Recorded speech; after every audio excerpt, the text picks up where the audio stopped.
And I was like, wow, there's things can be easier than what I've been doing. For people who have finished their permaculture design certifications, there's some barriers. Hello and welcome to the Permaculture Vine podcast, where we talk permaculture education, careers, and business. I'm your host, Cormac Harkin, and today we welcome Cynthia Acebo to the show. Welcome, Cynthia. Hello, thanks for having me. Uh, Thanks very much for agreeing to come on and chat to us. Do you want to just give a quick 30-second introduction about who you are, Sure. please? Yeah, so I'm Cynthia and I live in Fort Worth, Texas, USA. And I've been designing, working in collaboration with Food Forest Abundance for a little over a year and a half. And I got my PDC from Verge in 2021. And yeah, permaculture has really affected me in a lot more ways than just like my career. So it's been a really wonderful journey so far. That's great. I'm looking forward to hearing all about it. But we always start at the very start. Where did you hear about permaculture? Ooh, I think probably YouTube. So, so yeah, I think probably that's where I heard of it. I don't think that it's in where I live, right in North Texas. It's not huge around here. I think maybe in Austin, Texas, a little farther south, and in Central, there's a little bit more of a community, but it's not something that I've really seen or heard of locally. But in 2020, when I was unemployed for 9 months, um, I started just really researching and I've always been into nature, always been a hiker, always been a gardener, but I didn't really get into permaculture until around the summer or fall of 2020. And I was like, wow, there's things can be easier than what I've been doing. It doesn't have to be as difficult. So yeah. But yeah, I would say just through other permaculturists, putting their stuff out just like this. So So was it gardening or did you start with the gardening side? mm. Yes. So yes, I started in my garden. And in Texas we have summers that are really, really long and really, really hot. And so, what I was doing is I was planting things just like by going to the big box stores, Lowe's, Home Depot, planting ornamental things um, and having to water every day, trying to do the irrigation thing. And it was really um kind of just stressful for me, like it's so hot and I'm like, keep watering. And it was just like, I was working too. So I'd come home from a shift and my garden would just be wilted and it was very like heavy labor, high maintenance, gardening in Texas in the summer when when you're not using native local plants. And I wasn't getting anything from it, right? I wasn't getting food or medicine, anything. So, you know, um, coming from that, I just started to realize that, oh, okay, so things can be a little bit easier. So I started to just research, and I came across some YouTube channels, and I came across the Verge Permaculture's website. And one thing that really hooked me was they really addressed this kind of helplessness that a lot of times we have and we feel with things with society or whatever, any kind of like anxieties that is natural to have. And they really addressed that, and that really hooked me. And plus, at the time, I think their prices have changed significantly, but at the time they charged like maybe $800 Canadian, and for US it was like 560.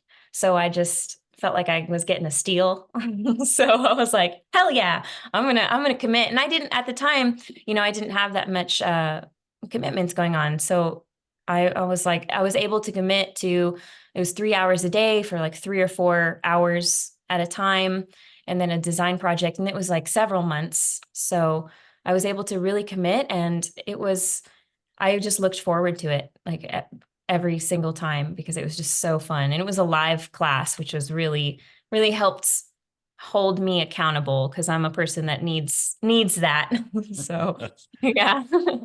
So No, I have heard it's a good PDC and they're very reputable. Um, mhm. so mine's wasn't really classes; it was released every week, which I tend to kick the can down the road. Same.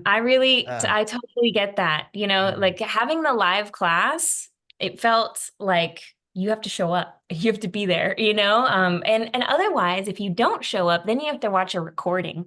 And for some reason, watching a recording is just not as, you know, I need that. I need that like front row kid kind of, energy. Like in class, I had to sit in the front, or I would just not pay attention. So well, yeah. you didn't mess about. You know, it was 2020. You discovered it in 2021. You're doing a PDC.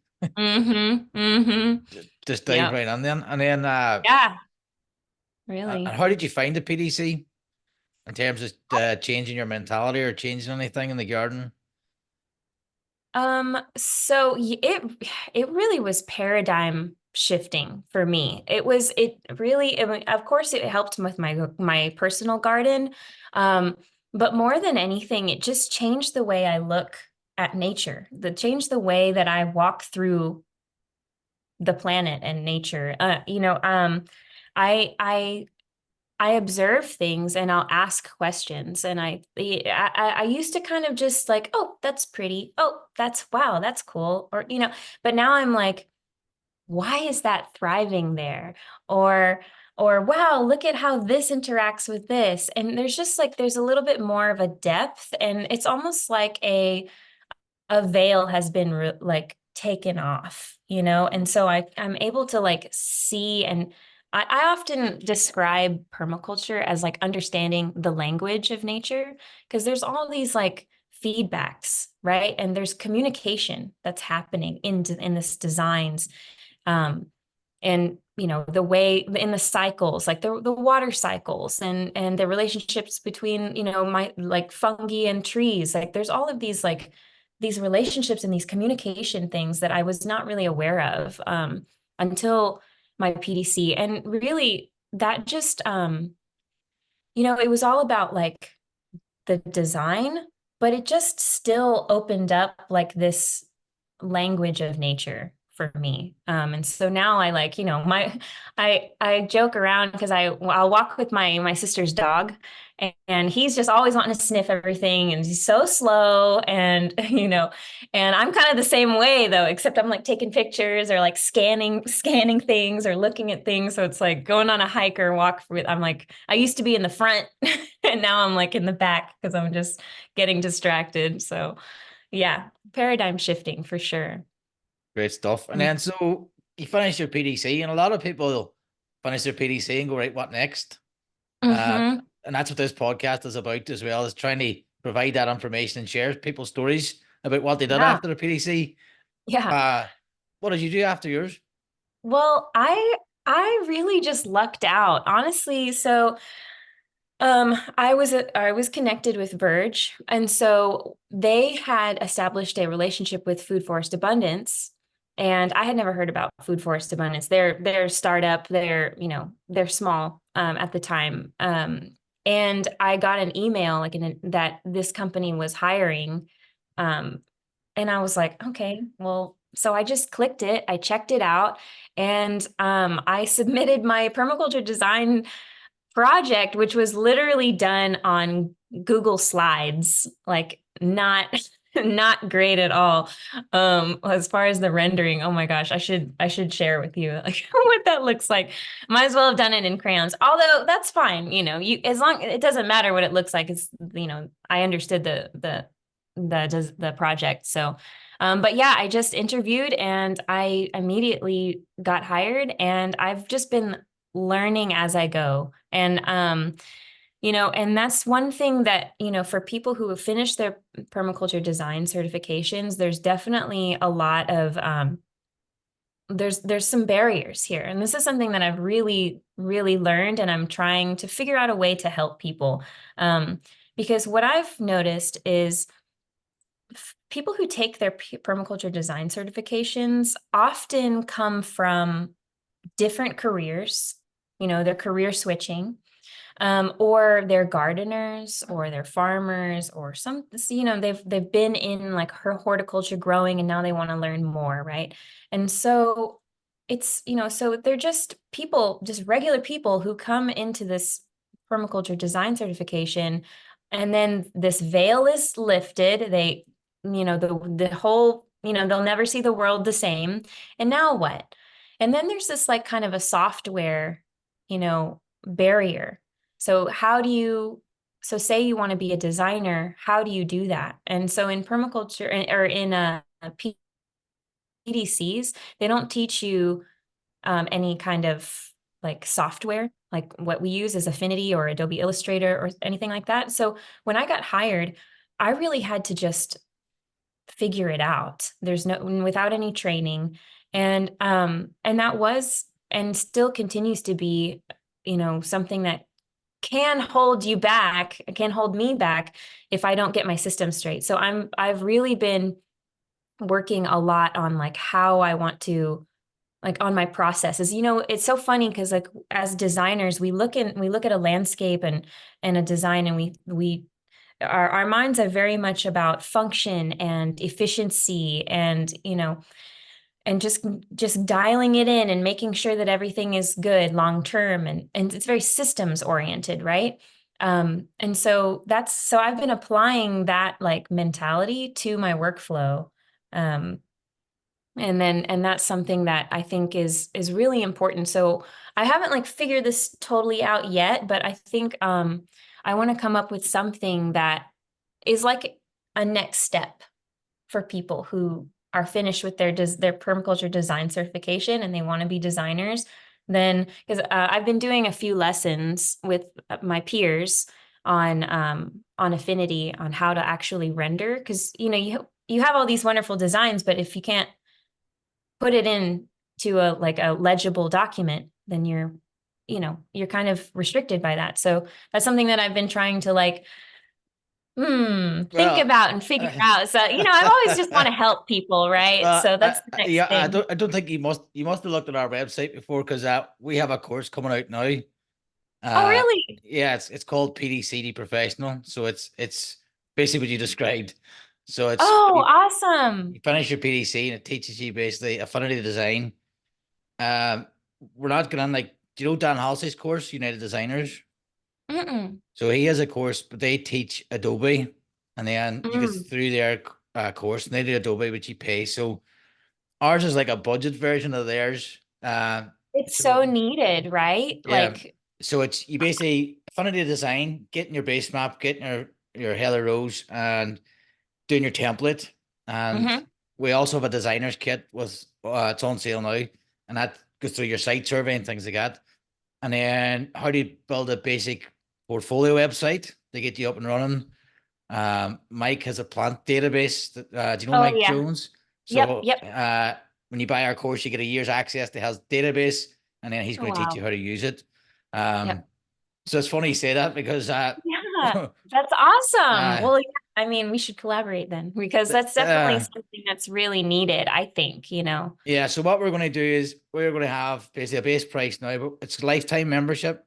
So Mm-hmm. as we add modules on, Mm-hmm. and as we advance the course will obviously get more expensive. But if you buy the course now, it's you don't have to pay anything in the future. So it's lifetime membership. So we're trying to Yeah, build that community as well around, so we get smart. different levels of designers as well. Now, Yeah, at the minute, it's not a fully in-depth permaculture course because you have to have the knowledge before you right. pass. So it's a Right. It's an certified course. advanced course for So sure. it's just on the design, but we're Right. still only getting you certified if your things like your plant guilds are zone appropriate, uh, Mm-hmm. grow zone. You have pollinating pairs there, so you will be judged much the way we are when we submit a design to FFA. Mm-hmm. It's basically going through the same process, but I definitely will get a chat about that. And Oh um, yeah, for but sure. I wonder how do you do your like, so when you get a design after you've created your base map and you understand like the climate and everything, when you're like, how do you get your ideas onto the page? Like, what is that process for you? Do you just, are you straight into Affinity, or do you draw? Do you use an iPad? Do you, I don't know, like, how do you do that?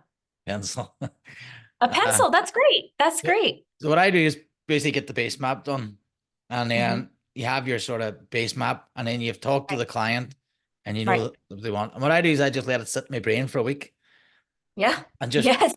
let Totally. it. Rumination is a huge part. Uh, It has to be a part of that, you know. and Sometimes I it, just sit on it, you know. so I always sit on it for a week, and it just allows you to, when you're, by the time you come down to sit down and draw, you always give processing, and then keep a pen and paper handy. So that if I'm sitting, say, in Hmm. the canteen eating or something, I can just write it down on my mobile phone, and then Right. I'll have ideas just constantly churning. And then that helps me as well with what I like to do is give the customer what they want, but also add a wee bonus in that they never asked for and they never thought Mm. about. Oh yeah. And that's, I've Absolutely. never had one rejected, and it's always Yeah. been, it's always like, oh, we never thought of that. But That's why it's, they hired you. but that's based on their Totally. personality. So you might, I don't know, they could like dogs or something. They could like, Hmm. you pick up a wee hint of something, and spending that week just allowing these to doodles, notepad sketches, just go through different Yeah. things, and then YouTube as well, just thinking, right, what might suit them. Yeah. Um, See, that's so important. And like that's something that I had to learn too. Because when I first started, what I would do is I would work on affinity, just like I would have the base map and I'm like, okay, maybe I'll just put this tree here and maybe I'll do just kind of just outlining things on affinity. And what that ended up happening, I was brain dumping on affinity. And so your layers just become like totally. Oh my gosh. It's just been a mess. I've been looking at my old designs, trying to find something, and it's just like infinitely scrolling, trying to find things. It's a horrible mess. Um, and so what I've been doing now, let me see if I can show you on my, my iPad. Um, you yeah, great. see, yeah, so what I do is I like download the the base map and I import it on here. And this is just a simple note-taking app. Like it's not a fancy program at all. But it has highlighters, which is nice, and the pen tool. And so I just draw on here, and that way I can like I think that's the key is like to be able to get your ideas out, and then once you kind of know what you're doing, then you can be more systematic about designing on affinity and like be better about your layers. Like putting your contour lines under your base map and then putting your swales or your earthworks or whatever key line, whatever you need to do. And then you put maybe your ground covers and then your canopy or whatever it is. It just depends, right? I don't always do ground covers depending on how big the property is, right? Um, but yeah, that has been huge. And then what I've been doing so much better now is like in my plant layers, I've been actually putting counts and grouping, and I've put my layers or I put my labels in a different layer. As it's just like it's so all of those things, it's funny that like it's taken me like a year and a half or more to just figure these systems out, and I think that's kind of what's pretty typical for a lot of people. This is such like a new industry, where people are coming from a different background versus like landscape architects or landscape designers who go to school for this and they learn these softwares and learn these processes. Like we're kind of coming at this from like a undercurrent sideways, and we're figuring it out. And so it's really great that you have this program. That's perfect. Yeah. So it'll be out in the next week or two. So another thing as well, beginner designers tend to do, and luckily enough, I never did this. I was able to work with Graham and Crystal earlier on, Mm-hmm. in my first big project. But a lot of people start as well, and they just go, right, design, right. Where's my swale? Where's my culture? Where's my Mm-hmm. where? And they try and force all these permaculture things into a design. And Mm-hmm. I think a lot of people just like, right, take a breath and design the site. Don't throw permaculture stuff at Right. it. Totally, totally. And also, you have to design for the person too. A lot of times, like as designers, like just like what you're saying, we want to just do all these cool things, but it you have to make sure that the people understand what it is and why it's important. And also, some people are really busy, or they don't have the financial resources to like have somebody do it for them, so they're going to have to do it themselves. So you want to, that's where the people care element comes in, right? Like we're designing not just for the landscape and the ecosystem there, but also for like the human, like, steward of the land, right? So I think that's really important. And that's something that's I've had to kind of rein myself into, because it's exciting to like, oh, this would be so cool, but if it's like a giant pond and they don't have the resources to do that, you know what I mean? Then you should maybe figure out something that's more practical. Um, so yeah, that's Yeah. definitely And cool. I was trying to find out early on what's their energy levels like. Are they want a low energy garden or a high energy garden? And then whereabouts in the spectrum are they? And then design appropriate for that. Otherwise, you're wasting your time. Right. Right. Um, We want them to be successful. Like, that's the whole point, is we're trying that's why they seek us out, is so that to increase their success. So if we're over designing, then that's not that's not helpful. That's not the thing. So yeah. And how do you find working for Food Forest Abundance? I liked it because I got my first year, like I had done 20 designs. right. I would have never got 20 designs unless I was working for them. Right. Yeah, for sure. I think for me, by far, the best part of Food Forest Abundance is the network. Like, the designs are wonderful, and that's great. And I'm so glad that bless them. But they, I've kind of used them as like me figuring out how to do this. They're kind of like been my beginner buffer. I mean, the concept's there, but like I'm still, getting better all the time, rapidly at really just rendering designs mostly, and then getting more familiar with like different ecosystem, or like eco regions and stuff. But I really, to me, the best part of it is the networking, because I mean, like I said earlier, and I don't really, outside of Food Forest Abundance, like I don't really know many permaculture people. Like, I know some gardeners, people who, but I don't know a lot of people who are really doing what we're doing, which is like, really going into the native plants. And I think there's a little bit of foraging. Like, I don't think we talk about foraging as much, but I think that's a huge part of permaculture. It's like, eating what is local. That's how you get low maintenance, right? It's by growing and eating things that are here naturally. So foraging is a big part of that. So yeah, but I would say the network is the biggest part for me, and all the educational things too that they do. Which is, I sat in on this meeting, it was yesterday, with the installers, and one of the guys was talking about this product, which I need to do some research on, but it was all about just like microbes. They just basically, like, he has this product where they just spray microbes, and everything's totally edible. Like, it's not a chemical, but it's, it can help like with people's land, and taking out some heavy metals and increasing growth. And there's all kinds of things out there, and that people are doing that I didn't know before I got into permaculture. And that's been, part of that paradigm shifting that I was talking about earlier. Is when I came into this, it was 2020, right? And I don't know about you, but in America, the grocery stores, they were empty and people were freaking out. There was no food on the shelves. It was very like apocalyptic, and it was very eye-opening, and it was really startling to see how volatile, first of all, my income was, my job and my income, and our food supply. And then in Texas in particular, this is a unique thing to my state.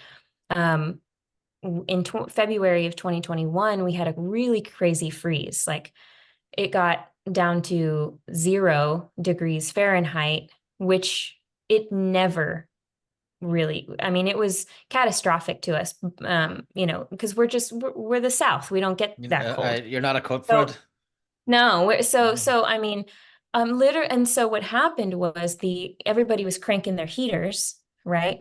And so the grid, because Texas is not on the central grid, which is everybody else in America is, all the other states, Texas is not. And so everybody else still had their heaters, but Texas didn't. And so for like a week or so, we got down into these. So right after 2020, and then in February of 2021, we got like hit twice, right? Like, and it was to the point where, people literally died because of this freeze. Like, you would have your plants like propagating in your house and the water would freeze in your house. Like it was, and for Texans, that's a huge thing. Like we just don't have the infrastructure. Our houses aren't built like that. We're just not, you know, so all of that, was really a big factor into pushing me towards permaculture. And the more you learn about like all the things that are, how fragile our society really is, the more you really get to appreciate how resilient nature is, and so when we go into permaculture and like and just the world of regeneration in general, there's so many solutions and there's so many people doing so many good things that it's just like it's inspiring and it's really healing. It's really like calming to the nervous system, like for people who have been through some crazy stuff, finding this like it feels very safe. It feels like very stable and secure, learning how to grow your own food and not have to depend on things. And for me, foraging is a big part of that. But yeah, I mean, I'm so inspired by like the connections that I've made through Food Forest Abundance for people who are doing amazing things like this one guy with his microbes spray. Like that's so cool. I would not have known about that, right? Like so it's a very like supportive and like niche field that is just like it's incredible. It's incredible what people are doing, and it gives you like so much hope and and and really like not I wouldn't say like just hope, but it gives you balance, because you see we really like see a lot of things that are, like pollution and the bad like war and stuff like, all the bad stuff that's going on. We get a lot of that, right? And so this field really just balances that out because like there's also a lot of good stuff, but good stuff doesn't necessarily, hit the headlines as much, right? Doesn't get as That's much clicks and shares, but it's out there and it's just as present. So that's one of the main things that, permaculture is that direction that I've been going in has really helped ground me in that like, oh, okay, we're going to be okay. I have faith in humanity. So, so. yeah. In light of that, then what are you growing on your own place? Did you do a Am I design for your? growing? Yeah, what did you do a Oh, design for your own property? of course, of course. Yeah. Yeah. So what I have lots of beauty berries propagating right now, elderberry. So my property is a fifth of an acre. It's a small urban lot. It's a medium. Fifth of an acre is actually quite nice. But the reason why I bought this property is because of all the mature trees. So I have probably on a fifth of an acre, maybe like eight, and especially my neighbors too. I basically live under a complete canopy. Like it's nowhere in my yard is full sun. It's part sun, like some of my yard is part sun, but I would say 90% is full shade. Because I have these oak trees that are like 20 plus years old, a pecan tree, it's 20 something years old. And so that's the challenge for me. And just in the 7 years that I've been here, the canopy has closed in even more. And the thing is like, you know, I could trim back some trees and get some more sunlight. But for Texas, for energy efficiency and just for quality of life, shade is so important. So I've been working with the shade. So I don't grow a lot of annual veggies. What I do is I grow a ton of like leafy greens and herbs and understory shrubs. So definitely elderberry and beautyberry. I also have like sorrel, dock, um, oregano, mint. I do a lot of teas. And then I can still grow some veggies, like peppers are really easy and tomatoes and garlic. But sweet potatoes, stuff like that. But mostly what I do is herbs. And really what I've been focusing on this year is is so I've been really leaning into like uh the teachings of nature of abundance. Once you start like kind of collecting seeds, like for example, one flower is going to have like hundreds or thousands of seeds, and I don't need hundreds or thousands of that plant, right? And that's just one flower, and that plant's going to give you like dozens of flowers. So that concept plus like propagating. There's a neighbor who trimmed down their fig tree that was just down to like it was a mature fig tree, and they just trimmed it down to just like I don't know, like 2 feet little sticks, and they just put all those trimmings on the side of the road. And so obviously I filled up my whole truck full of it, and I have a giant truck bed full of fig tree cuttings. So this year what I've been doing is really focusing on propagating, transplanting, and growing things from seed that I've collected myself. So basically zero cost gardening. Um, and and it's been amazing. I don't even know what I'm gonna do with all those fig tree Sell cuttings. them. Like I'm gonna have to like I'm gonna have to like give them away as gifts, plant them in public spaces. I'm gonna, maybe I'll sell some, but it's a ridiculous amount. And so that's something that I've just really been leaning into. I have this one beautyberry shrub that I have like 15 propagations off of.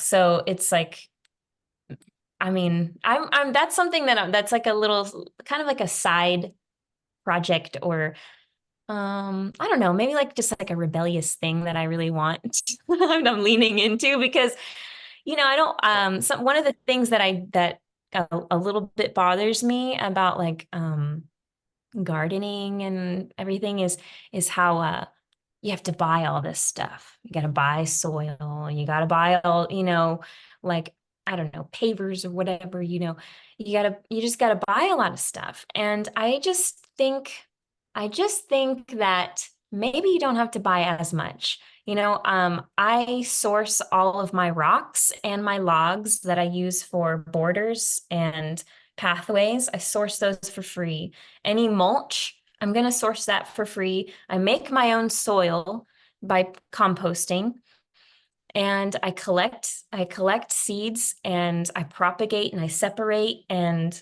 I transplant. And so I'm trying to like push that as far as I can, um to see, because nature doesn't I don't know, I just think that's just my way of like growing closer to nature. It's like, really kind of leaning into that like abundant free, you know. Yeah, I think you're going to have a nursery there in no time. Oh, I know. I I know. know. It's Nah, exciting. I would just stick it on a side hustle. So do Yeah. you do this for people in where are you, Fort Worth, is it? Or Yes, Fort Worth. so do you do that in Fort Worth for people? Do you do like local designs, local work?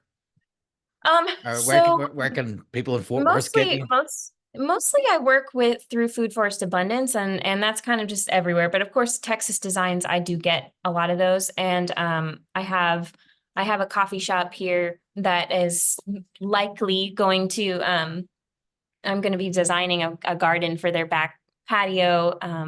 But yeah, mostly I would say My designs are out of Texas and Florida, but they come through Food Forest Abundance. Yeah, reach Yeah, that net. I've done a few in Florida.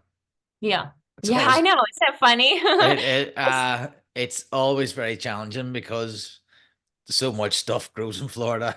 Oh yeah. It's there's so many plants. I Um, know. Gosh. I know. so I have some going on right now, and they sent me a list of like over 100 plants, and I'm like, dang it, all of those would grow here. So I'm just trying to figure out how to do it. Yeah. Florida's wonderful. so speaking of food forest abundance, I seen there on Instagram you're taking part in a summit. Do you want to tell us about the Yes. summit and what you're chatting about? Oh yeah, yeah. So March 22nd, we are going to do I think it's like 7 or 8 hours. It's a long summit, and there's like 7 or 8 of us designers. It's all designers putting it together. Um and we're just going to be teaching um and hopefully just making connections and encouraging people to go towards this field. And so I'm going to be the closer or the headliner. No, just kidding. I like to call myself the headliner because it's just funny, but it's obviously I'm going last. So my topic is permaculture niches and creating a collaborative career.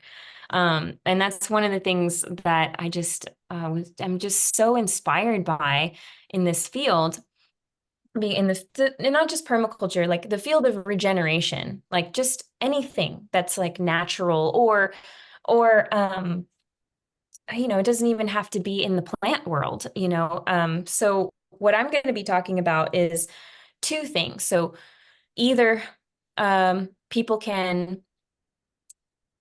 uh, what was I going to say? Oh, people can either stay at their job that they're currently at and use the teachings that we've gone over all day and apply that to their job, or people can, like me, can career switch. So I used to be a sound engineer. Well, I still am a sound engineer. I still do it on a couple nights a week, but um so that the whole topic is going to be about really like just getting people to think about, what are you good at already? Like, what are your skills? What is interesting to you? And what's something that I'm really like learning and thinking that it's like really awesome is that you don't necessarily need to go back to school and get an environmental science degree. Like you can do this by through mentorships or through certifications like I did, right? Or just going to, like doing those like retreat things, like where there's natural building things. So like some of the niches that I'm interested in is definitely natural building. I think that is just massively important. And then, creating energy efficient homes. Another thing I'm really interested in is prescribed burns. I think that we have eliminated fire from our landscape, and a lot of plants depend on fire. Like the post oak trees in my property, all of those leaves. People say, "Don't rake your leaves. Don't rake your leaves. Leave them." But these post oak trees evolved with fire. They are thick, and um they don't just go away after one season. They'll stay there for years and years and years because they're waiting for fire. They're literally kindling, you know. So prescribed burns. I also saw this study of ocean pasture management. Isn't that crazy? Like, I'm just like trying to like imagine, what does that even mean? Ocean pasture management. But like, I mean, there's seaweed farms, or maybe you're not really into getting your hands dirty and getting into like outdoor stuff. Maybe you're just like a really awesome marketing guru. Well, or maybe you're a lawyer. Like there's space and need for everyone in every single field to move towards a more like regenerative kind of natural mindset, right? And so the talk that I'm going to be presenting is talking about the niches if people want to career switch, and talking about people who want to stay, but mostly it's going to be about how can we, how can you shift the mindset. And that's kind of like my secret mission, right? It's like my agenda is to push society, back into something that's more conscious, right? And purposeful. And that's something that has really been important for me in permaculture. Um, it's given me more purpose. I feel like I'm doing good stuff. So yeah. Well, I'm basically a very similar path myself. But that's why I started this podcast was like what I do now after my PhD. So I started designing, and then I thought there was very little out there for professionals. So I hope you do reference our podcast. We have 50 episodes, 50 designers, 50 different careers.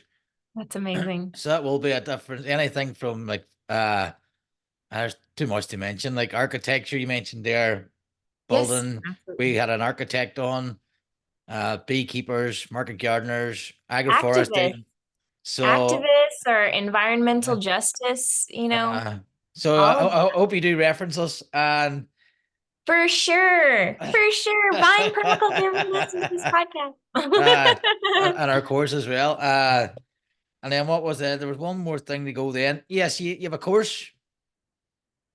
I have a You said course. you had a course, Introduction to Permaculture. Oh, right, right, right.